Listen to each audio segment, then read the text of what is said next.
विविध सहकारी गृहनिर्माण संस्था अर्थात सोसायट्या यांना जमिनीची मालकी मिळावी म्हणून मोफा कायद्यामध्ये सुधारणा करून मानीव अभिहस्तांतरण अर्थात डीम्ड कन्व्हेन्स ही पर्यायी योजना सुरू करण्यात आली, पर्यायी सोय देण्यात आली.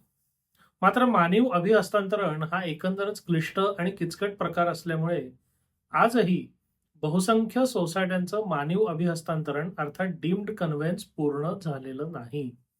आता मुळातच जी एखादी गोष्ट क्लिष्ट आणि किचकट असेल, तर त्याच्यात अजून आपल्याकडनं जर काही चुका घडल्या, तर त्याचे दूरगामी विपरीत परिणाम आपल्याला कसे भोगायला लागतात, याचं एक उत्तम उदाहरण मुंबई उच्च न्यायालयात नुकतंच पोहोचलं होतं. या प्रकरणात झालं काय होतं, तर एका सोसायटीने डीम्ड कन्व्हेन्स करता पहिल्यांदा अर्ज केला. त्या अर्जामध्ये काही त्रुटी होत्या, काही दोष होते, म्हणून तो अर्ज फेटाळण्यात आला. त्याच्यानंतर त्याच सोसायटीने त्याच कारणाकरता त्याच ठिकाणी नवीन सुधारित अर्ज दाखल केला. हा सुधारित अर्ज मंजूर करण्यात आला, डीम्ड कन्व्हेन्सची ऑर्डर करण्यात आली, आदेश करण्यात आला. मात्र हा जो दुसरा आदेश होता त्याला आव्हान देण्यात आलं आणि त्या आव्हानाच्या आदेशामध्ये मुंबई उच्च न्यायालय काय म्हणतं ते आपण बघूया. जेव्हा एखादी वैधानिक प्राधिकरण अर्धन्यायिक अधिकाराने कार्य करते, तेव्हा ते दोन्ही बाजू ऐकते, निवेदने आणि कागदपत्रांची तपासणी करते, कारणे नोंदवते आणि संबंधित हक्कांबाबत निर्णय देते. अशा प्रकारे एखाद्या प्राधिकरणाने वादांचा गुणदोषांवर निर्णय देऊन नव्याने अर्ज करण्याची मुभा न देता प्रकरण निकाली काढले, तर तो निर्णय खुला राहत नाही. त्याच पक्षांमधील त्याच वादाबाबत त्या निर्णयाला अंतिमता प्राप्त होते. म्हणजे एखादा अर्ज, एखादं प्रकरण जेव्हा येतं, त्याची गुणवत्तेवर सुनावणी होते, सुनावणीनंतर आदेश होतो आणि त्या आदेशामध्ये पुन्हा दाद मागायची जर मुभा देण्यात आलेली नसेल, तर तो आदेश एक प्रकारे अंतिमता होतो. अंतिमतेचा सिद्धांत अत्यंत महत्वाचा आहे. जर पक्षकारांना त्याच वादाबाबत पुन्हा पुन्हा त्याच ठिकाणी दाद मागायची परवानगी दिली, तर वाद कधी संपणारच नाही. प्रत्येक नकारानंतर थोडेफार बदल करून नवा अर्ज दाखल केला जाऊ शकतो. त्यामुळे एकंदर व्यवस्थेवर अनावश्यक ताण येईल आणि आधीच निर्णीत झालेले हक्क पुन्हा अनिश्चित होतील. म्हणजे याची गरज काय आहे? तर एखाद्या निकालाला जर अंतिमता येणारच नसेल, निकालानंतर पुन्हा पुन्हा दाद मागायची जर सोय ठेवली, तर ते सगळ्यांच्याच नुकसानीला कारणीभूत ठरेल. रेस जुडिकाटा हा सिद्धांत याच मूलभूत तत्वावर आधारित आहे.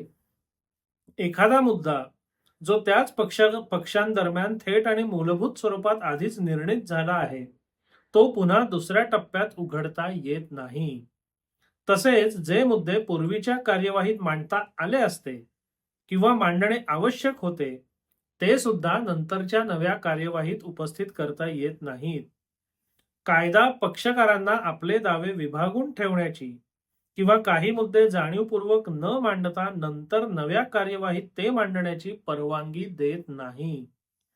अशा परिस्थितीत असमाधानी पक्षकारासाठी एकमेव कायदेशीर मार्ग म्हणजे त्या निर्णयाला वरच्या ठिकाणी आव्हान देणं. सक्षम प्राधिकरण मालकी हक्क, टायटल किंवा कराराच्या अर्थाबाबत उद्भवणारे सर्व संभाव्य वाद सोडवत नाही. ते फक्त डीम्ड कन्व्हेन्स देण्यासाठी आवश्यक वैधानिक अटी पूर्ण झालेल्या आहेत का, एवढंच तपासते.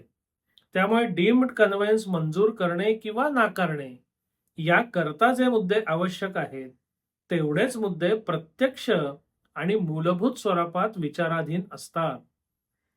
मोफाच्या कलम 11 अंतर्गत चालणाऱ्या कार्यवाहीत सक्षम प्राधिकरण नागरी न्यायालयाप्रमाणे व्यापक अर्थाने मालकी हक्काचा निर्णय देत नाही. ते फक्त हे तपासते की प्रमोटरने कन्व्हेन्स करण्याचे कर्तव्य पार पाडले नाही का आणि सोसायटी किंवा फ्लॅट खरेदीदारांना एकतर्फी कन्व्हेन्स मिळण्याचा अधिकार आहे का. त्यामुळे हा वाद आणि या कार्यवाहीची व्याप्ती ही मर्यादित असते. या प्रकरणात प्राधिकरणाने आधीचा अर्ज तांत्रिक कारणावरनं फेटाळलेला नव्हता. त्या अर्जाचा गुणदोषांवर विचार करण्यात आला होता. या पूर्वीच्या कार्यवाहीत प्राधिकरणाने सुमारे 10,160 चौरस मीटर क्षेत्रफळाबाबत केलेल्या दाव्याचा विशेष विचार केला होता.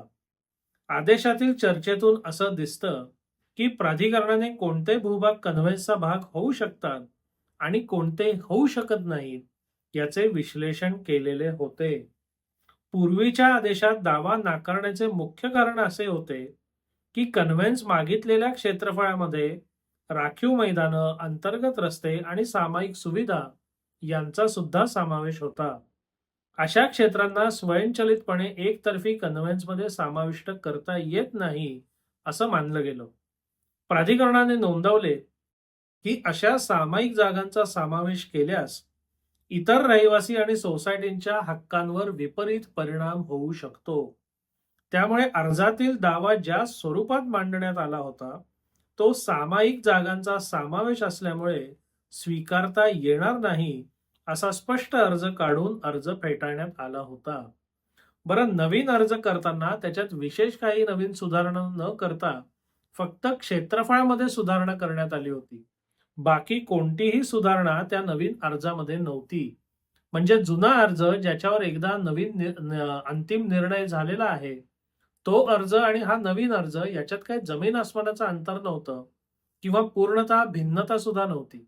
मग असं असताना रेस जुडिकाटाच्या तत्वानुसार जर तुम्हाला जुना आदेश मान्य नसेल तर त्याला योग्य ठिकाणी आव्हान देणं हाच मार्ग आहे. त्याच्याकरता अर्जात सुधारणा करून नवीन अर्ज करून आदेश पदरात पाडून घेणं हा मार्ग योग्य ठरत नाही. त्यातूनही या विषयावर अनेक मुद्दे तुम्हाला जर उपस्थित करायचे असतील तर त्याच्याकरता तुम्ही यथायोग्य दिवाणी न्यायालयात सुद्धा दाद मागू शकता. हे सुद्धा या निकालाने स्पष्ट केलेलं आहे. म्हणून ज्या विविध सोसायट्यांना आपलं डीम्ड कन्व्हेन्सचा अर्ज करायचा असेल त्यांनी आपला अर्ज रेस जुडिकाटा आणि इतर संबंधित कायदेशीर तरतुदींच्या आधारे तपासणं गरजेचं आहे. रेस जुडिकाटा किंवा इतर कोणत्याही कायदेशीर बाधा आपल्या अर्जामध्ये अडचण ठरू शकतील का याचा आपण अभ्यास करणं गरजेचं आहे. त्या बाबतीत तुमचे जे काही वकील किंवा कायदेशीर सल्लागार असतील त्यांचं मार्गदर्शन घेणं गरजेचं आहे. कारण डीम्ड कन्व्हेन्स करून घेणं ही काही साधी सोपी गोष्ट नाही. त्याच्याकरता बऱ्यापैकी वेळ, पैसा आणि मेहनत लागते. एवढं सगळं करून जर तुम्हाला आदेश मिळणारच नसेल आणि नवीन अर्जाने तुम्हाला मिळालेला आदेश आव्हानित केल्यावर जर लगेचच रद्द होणार असेल तर याकरता लागलेला वेळ, पैसा आणि मेहनत वायाच गेलं असं आपल्याला म्हणावं लागेल. मग हे सगळं टाळण्याकरता कोणतीही गोष्ट पुढे रेटण्यापूर्वी आपण ती गोष्ट कायद्याच्या चौकटीत बसते आहे का, त्याला कोणती कायदेशीर बाधा, कायदेशीर त्रुटी, कायदेशीर दोष त्याच्यात आहेत का हे तपासलं पाहिजे. जेणेकरून त्याच्याकरता आपण जो वेळ, पैसा, मेहनत लावणार आहोत ती वाया जाणार नाही आणि त्याच्यापेक्षा सुद्धा महत्वाचं तुमचा अंतिम उद्देश जो आहे तो सफल आणि साध्य होईल. म्हणून सगळ्या सहकारी सोसायट्यांनी, सहकारी गृहनिर्माण संस्थांनी डीम्ड कन्व्हेन्स बाबत अनन्यसाधारण चौकशी, पडताळणी आणि काळजी घेतलीच पाहिजे. हा व्हिडिओ आपल्याला कसा वाटला, हा विषय आपल्याला कसा वाटला अवश्य कळवा. धन्यवाद.